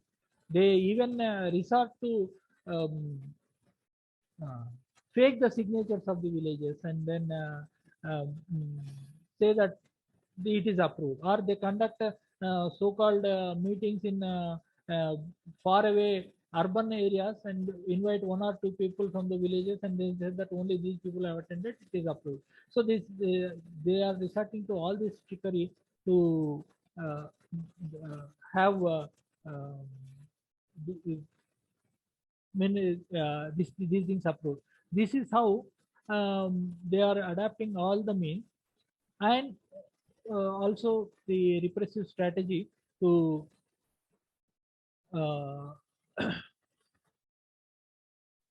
completely root out the movement. So this is the how I try to give a base, give a basic picture of what is going on in Dandakaranya and in Janatana Sarkars. And so what is the that the comrades in the progressive students and activists in the US do to give a solidarity to this movement? So one is building solidarity movement by campaigning on the repression and the fascist rule that is going on in India, and especially these drone attacks and aerial. It is going to be further intensify in the coming days. So they are trying to trample all the even human rights and civil liberties organizations also, so that they don't come into the open. So campaigning against this, and also opposing and campaigning US imperialist policies that aid the US Indian government, and also the collusion of the US government with the present fascist Hindutva regime. It is giving a fertile ground to so many non-resident Indians in US to campaign for Modi, because they have different, they have moved into a different class altogether. So in the name of patriotism, they are obscurantism is being spread, vigilante attacks in on Dalits, Adivasis, and especially religious minorities are taking place, and also on human rights workers. These have to be, these can be opposed, and an awareness among NRIs can be. I mean, when the progressive culture develops there, it will put a pressure on them also to think. That is one thing, and of course, it is always a big solidarity when class struggle is built in those areas as well. So this is the this is what I wanted to say in this talk. And now, if I am sorry for taking more time than I thought of concluding by 7:30. I mean here IST. So I may not have left much time, and if you can, it is no problem for me to take any questions. It depends on your time. So I conclude this. Thank you. Yeah, thank you so much for that really great presentation. Well, All right, so yeah, I think we could definitely do some questions. I got a few from the audience while you were talking, and anyone who's listening in and has one, feel free to put it in the chat, and we can have at least a few, I think. So one that was in the chat was someone was wondering about the relation between the Naxalite movement and the Ambedkarite movement. Naxalite movement And the Ambedkarite movement, or the Dalit struggle against caste. Okay. Though this may not be directly, does not directly involve with the Dandakaranya movement, because the Adivasis do not have this caste structure and all. But it's a very important question that we are, that is a question of debate that is going on in India for the past, especially for the past 2-3 decades. See, as far as the caste question or Ambedkarite movement or Dalit movement is concerned, the caste question, the Naxalite movement saw the caste question as part of the class struggle. So initially, when as I said, Comrade Charu Majumdar gave a call for the students to go to the villages, he specifically emphasized that you should first go to the Harijans. At that time, Dalits used to be called Harijans. That is it is for the in the present context, it would be offensive term. But at that time, because Gandhi termed them Harijans, they all used to use that term. So they gave that it is because the Dalits are both in the caste structure. They are the bottom of the this hierarchical structure, as well as they are also agricultural laborers. They are agricultural workers. 90% of them, even more than that, 95% you can say, you can say in the rural areas there are agriculture workers. So there the class and caste, they merge into one. So when they gave call, they said that you should it is your a test of your revolutionary zeal as to how many days you are spending with Dalits. So it so that is why you can, if you see, apart from the Adivasi areas, the Dalits are the main strength in the revolutionary movement in all other plain areas. So that is one phase. But then revolutionary movement did not try to understand much about theoretically. Of course, I cannot say that it was completely it was neglecting the Dalit question. That is not the case. But it say, for example, in the one of the earliest documents, that is Agrarian Revolution, that came out in 70s itself. There was this brilliant analysis of how the castes are there in rural areas, and what is the relation between caste and class. So most of the landlords, they belong to the upper caste and some middle caste, and most of the Dalits, 90% of Dalits and many of the other backward castes, they belong to the agriculture worker, poor peasant and middle peasant classes. So that way they even it not only economic struggles, so many social struggles were launched at that time itself. In fact, so in so many areas, I can give so many examples, and also I would like to later, if you are interested, I wrote an article on caste theory and praxis of Indian Revolution. I can post it to you so that you can read it. Appeared in Towards a New Dawn. So it discusses theory as well as the practice of the revolution regarding the caste question. So thing is, I mean, I'll take 1 or 2 minutes more.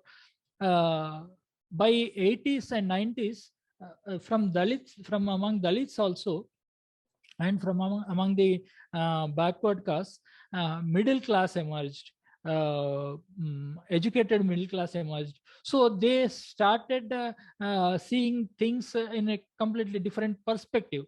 So they there is there the they saw the contradiction between Ambedkar and communist movement at that time. So they just completely juxtaposed it with the present thing. Actually, you see, from Naxalbari revolution, it's a different practice from earlier communist parties. This difference they are not taking sufficiently into consideration. Of course, the theoretically also, of course, there is this problem of some theoretical question among the revolutionaries. But then after 90s, by 95, Revolutionary Party came up with a perspective on caste question. And later, after 2007 also, I think they later improved and came up with this perspective again in 2017. So when this debate, they raise this debate, they are not taking into consideration this theoretical improvement and understanding. So when they debate, they should also take into consideration this debate, I mean this change in the perspective as well. And then still one can debate, that's a different matter. But without taking into consideration this theoretical aspect and the practice, if it is done, then it will not improve the unity between revolutionary movement and Dalit or Ambedkar movement, which is a firm need of the hour. So keeping time in view consideration, I'll just conclude here. I can, as I said, I can give that paper.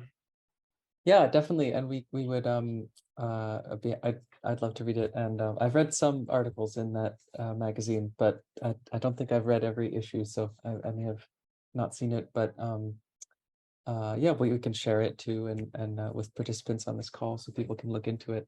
I think what you mentioned, it's a very consistent issue, and I think it segues into another question I want to ask as well, which is you know, people can opportunistically use past errors or errors even of a different political, you know, a different communist party that the present one has broken with, in the case of, like, you know, after Naxalbari and so on. They can use that to opportunistically attack the movement now from a, you know, basically anti-communist kind of position. But, you know, one thing I just think is so striking about the movement in India and the many twists and turns that have happened even since 1967 is this incredible ability to sum up mistakes and to make corrections and to you know, improve. You know, some of the things you mentioned that were going on early on, like the annihilation of class enemies line and things like that. What do you think it is about the movement overall that has animated that ability to sum up mistakes and to keep going forward? Because it's also somewhat going on, I think, with like people breaking from CPI to form CPIM, and then, you know, obviously leaving CPIM when they also went for the parliamentary path in West Bengal and stuff like that. It's a bit of a broad question, but I think it might be interesting, something to get into. Yeah, it's I would like to add one more bit for my earlier thing. You see, the Dalit movement has raised very important questions. I mean, without that their raising of the questions, I think even revolutionary movement would not have gone into studying this question in detail. That is to the credit of the Dalit and Ambedkarite movement. It actually put the revolutionary movement on, into question, to evaluate their theory as well as the practice. So that way, even I would say that the same thing applies to feminist movement also. When feminist movement questioned all these aspects, you see, the revolutionary movement introspected its practice. It launched many campaigns against patriarchy within the party, within the mass organizations, etc. And also it came out with women's perspective on the question of women also, taking into all these theoretical questions raised by feminists. So it's a constant process of evolving theory. You see, it's theory may not evolve in just a day. Even practice also, there's the same question. Only thing is, when you are a true Marxist, and when you adhere to the Marxist principles, and that should be the process. Adhering to the mass line is not just about the practice, it is also about in the theory also. I would say that this is the adhering to the mass line in the theory. So when the questions come up from people, from a section of people, say from Dalits, from feminists, and from Adivasis, of course there are not many questions from among Adivasis, because they identify themselves one with especially in the movement areas. So in any case, this evolving of theory is also a process of part and parcel of mass line. So this is also a contribution of the tremendous contribution of the feminists and Dalits. And coming to your question, the constant evaluation, and then improvising the theory and practice. You see, the only that way one can make the revolution a success. We can realize socialism only in that process. There is no other way. And sometimes even you see, as you said, these movements also force you to evaluate your theory and practice. At the same time, sometimes even state also forces you to evaluate your sometimes practice, and your, especially regarding tactics, etc. I think that are propping up in the chat, but I am not able to go up and down. So if you can, somebody help me in. Sure. Yeah. One that was this one question. I was wondering if you could speak on how the party's efforts have been in building guerrilla zones outside of Dandakarni, especially light intensifying repression, etc. Okay, actually, you see, the guerrilla zone perspective was initially drawn to convert the plain areas into guerrilla zones, not the forest area. Basically, that was in the guerrilla zones in the plain areas. So Telangana, the party evaluated that by 1988, North Telangana has turned into guerrilla zone, and even and Dandakarana as well.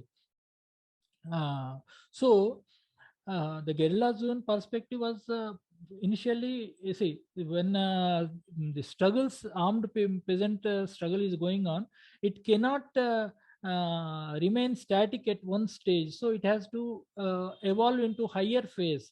So that's where and as with the improvement of the people's struggles and formations of because of the state repression, the armed formations are also in the quality as well as in numbers, they improved. So naturally the struggle between state forces and the revolutionary forces gradually intensified. this is actually what is guerrilla zone. Guerrilla zone is where the state cannot exercise its complete power, and as guerrilla forces also cannot complete their power. So that was there outside Dandakaranya itself in Telangana, as well as in North Telangana first, and in later in South Telangana also. But then, I think the first question is answered. Even in Bihar, the plain areas of Magad and all, they were guerrilla zone. But then, because of the tremendous repression, these guerrilla zones, there is setback. So there is now we cannot say these are guerrillas. There is practically no they are movement, not movement. I mean guerrilla movement here in these plain areas. So there are efforts are going on. Sometimes we squads cross from Dandakaranya and try to that is going on. The efforts are going on, but still. So in order to keep doing work there, the party has had to find other ways to carry on the struggle. Yes, there is you see, as far as from the past experience and all, and also there are studies regarding the production relations that are changes in the production relations that are taking place in the plain areas. It is not, we cannot just attribute everything to repression. The changes in the production relations and social changes, etc. All these have to be. There are studies going on, and they are coming up with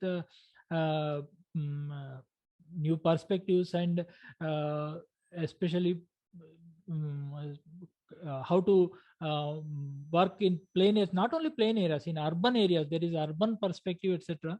Actually, in 2007, by 2007, they had, even earlier also, they had urban perspective, and clearly laid out plan and all. Then sufficient forces were allotted to this. But then those committees and forces, they were all because of this surveillance and all, they were almost all of them eliminated. And seeing this, party for the present withdrew those remaining forces into the forest area itself, so that to preserve is the first priority. Once we preserve, then later on again we can engage in. So that is the present situation.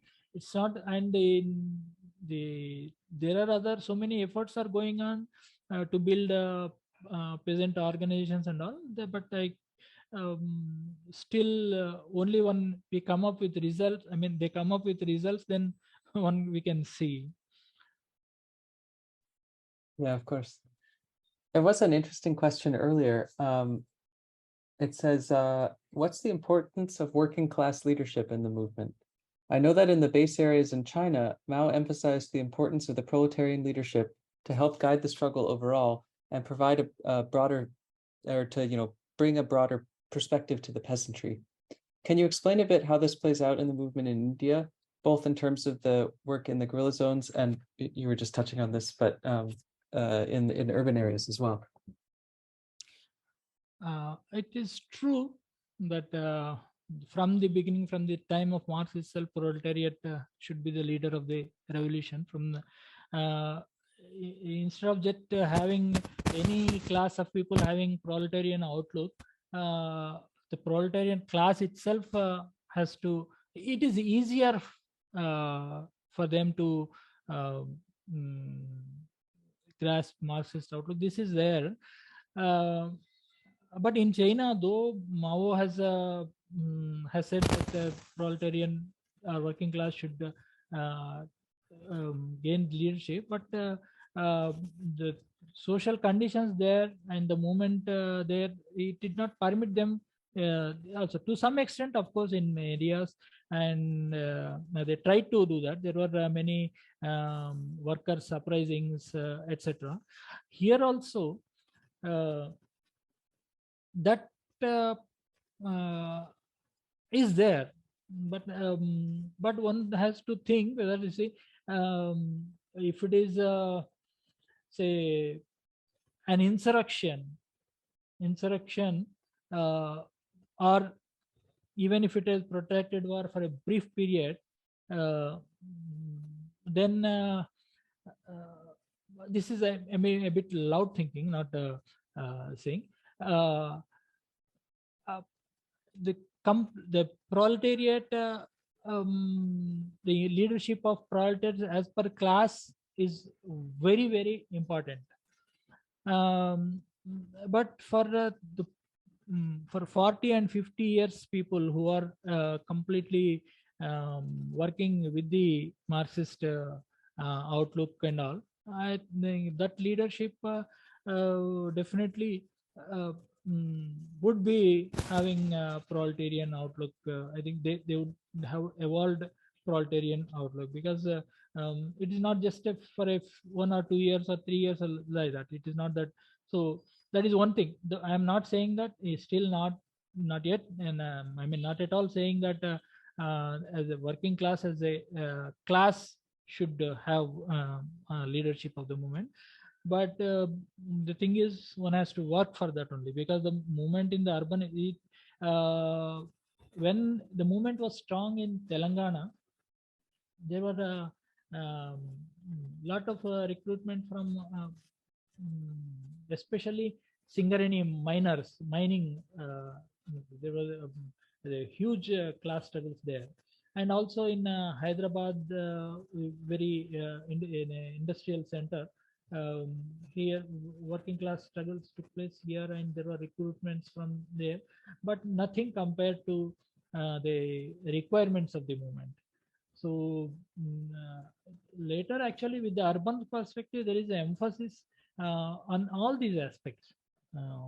But then the thing is, one has to go into practice, and then only not at all to I mean there's nothing to say about not importance of not having the importance of working class leadership, but one has to work in that area. But at the present, that is not the case. That's what I can say.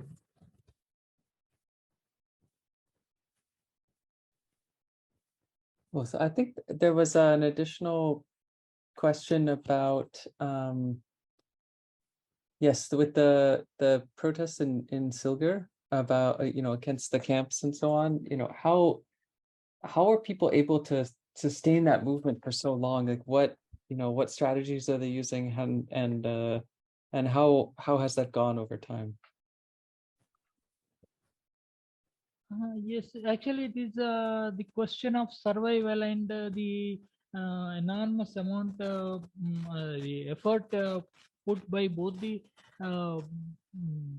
people and the revolutionary party there.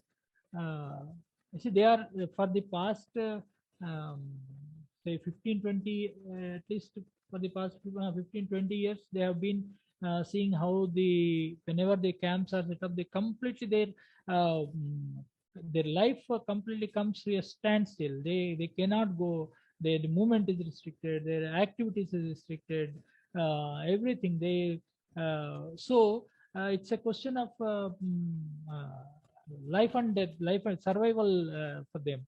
I mean, it's so many places the protests are going on, but here in Silgar and there is one other place. There is consistently this going, and it is only by the determination of those people and consistent one. You see, initially it was the completely, as far as I know, it is the spontaneous initiative of the local people, local organizations and all. They did not budge at all. Even the fighting took place, and cane charging took place, but they did not budge. And then this gained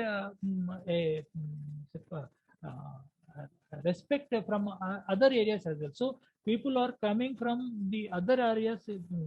They walk from distant places to sit there they bring their own rations and they sit there for say 10 days, 15 days, and they go back. And some other batch from faraway villages. So this camp that is as I said, it is both the by the how people were inspired by the initial resistance, so that sustain the movement, and then also the efforts of the mass organizations and PLGA and party in that area. A lot to Here, yeah, just 1 second. oh, yeah. So those people, when they come, they bring their own rations and all.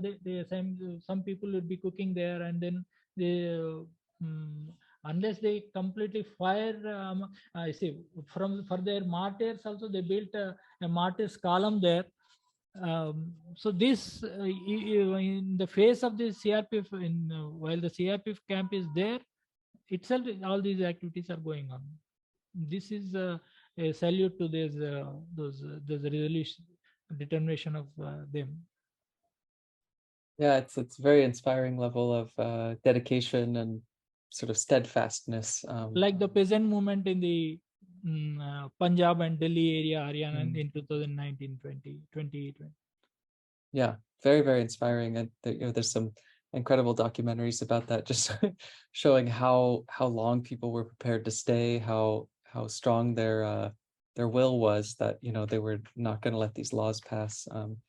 Yeah, very, very powerful stuff, I think. And something that I think we here in the US have a lot to learn from, which is why it's so important that we hear these stories. So one question we just got was about I think basically asking about political education for people who are joining the movement. So it's asking about, are the young people who are joining the PLGA, are they like what sort of political education is happening around Marxist thought and so on? Of course, as and when they are recruited within, you see, basically the present way of recruiting is initially they work in the mass organizations, so they are already exposed to the basic tenets of Marxism. They are already generally they are when they were in the villages, they were working in the militia or mass organizations. They would have had basic classes conducted for them in Marxism, and but after recruiting into the regular classes, regular studies and classes are conducted from time to time. There are classes do take place. There are actually you see, there is one mobile school for academic teaching. There is also mobile school for political speech teaching. Because for the as I said, most of them are initially they are very they are illiterate or only have basic studies. So they need to know the history, geography, and science, etc. Also apart from politics, because they don't have academic studies. So there is a mobile school running of comprising of senior educated comrades. They from time to they move from area to area and hold classes to these young recruits, and even to the mass organizations on this basic education as well. And also on the political education, the syllabus is there for different levels of cadre. So basic and middle level and advanced.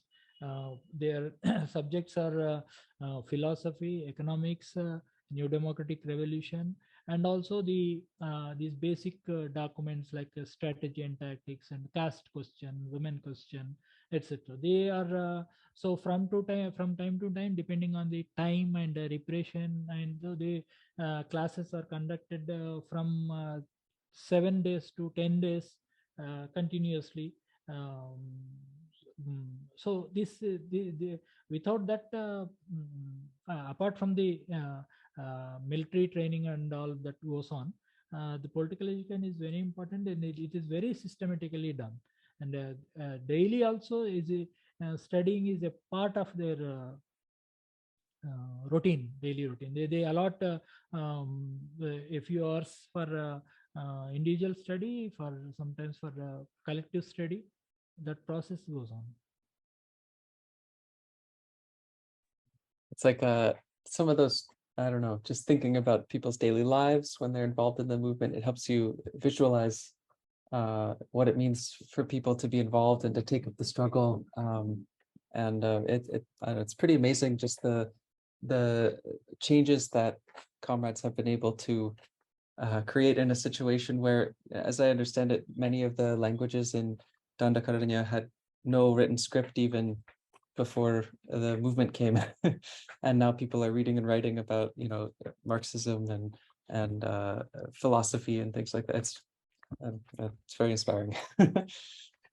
Yeah, sometimes it inspires us also when we interview some of them on how they are politically matured. And they talk about Nepal, Philippines, even Israel. And I mean, those who even don't know where other states exist. So that is it is quite inspiring.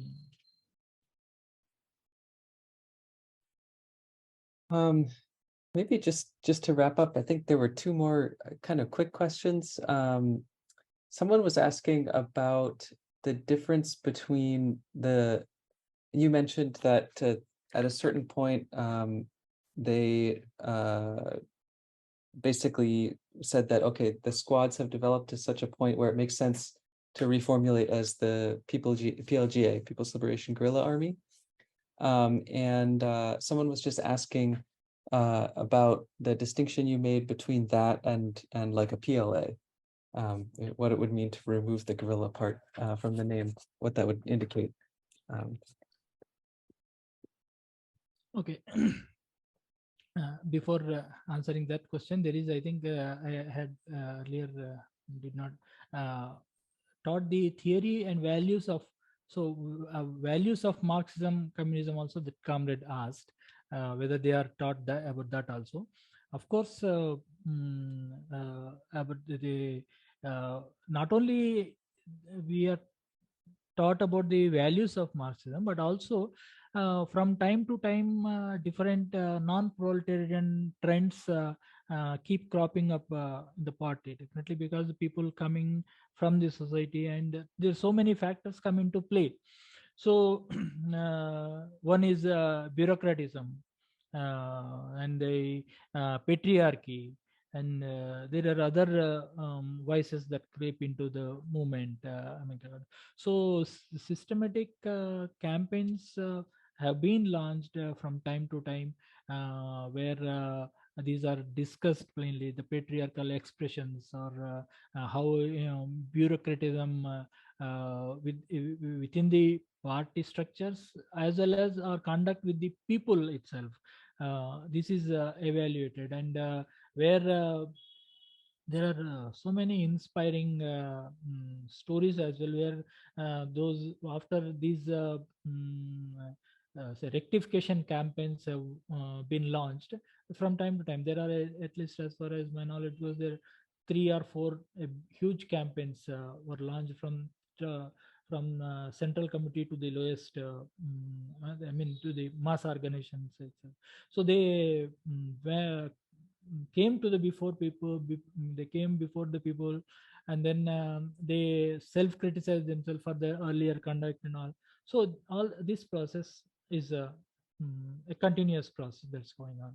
So regarding the values of I very much appreciated the point about, you know, that it's not just a question of sort of reading Marxism once from a book and then you're done, but, you know, there has to be this active ideological struggle over key questions internal to the party, to the PLGA, to make sure that, you know, trends like bureaucratism and patriarchy are not not just simply spreading unchallenged.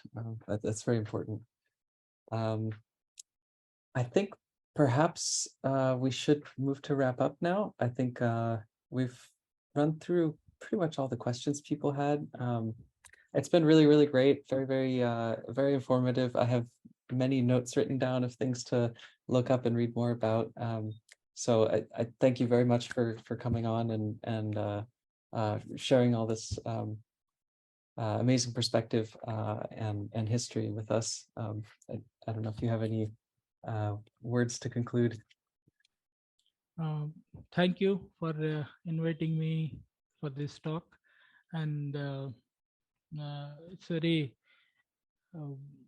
good to see that so many comrades are interested in knowing about what is going on in India. I hope my talk will help in building some solidarity to the movement here. I hope so. And I also hope that my accent, I don't know how it was, everybody could understand this or not. So I hope later. Anyway, I'm once again, I thank you all, and I especially thank RMS for inviting me to this talk. I hope I tried to make justice to the topic. I hope. I think you did. It was very comprehensive, and Thank you. presentation was very, very clear. And yeah, I think we have not done nearly enough in terms of international solidarity with the Indian Revolution, and I hope as well that you have inspired us to take more steps. So Thank you. with that, I will close it and have a well, it's a morning there, but good night to everyone here in the States. Thank you. Good night, everyone.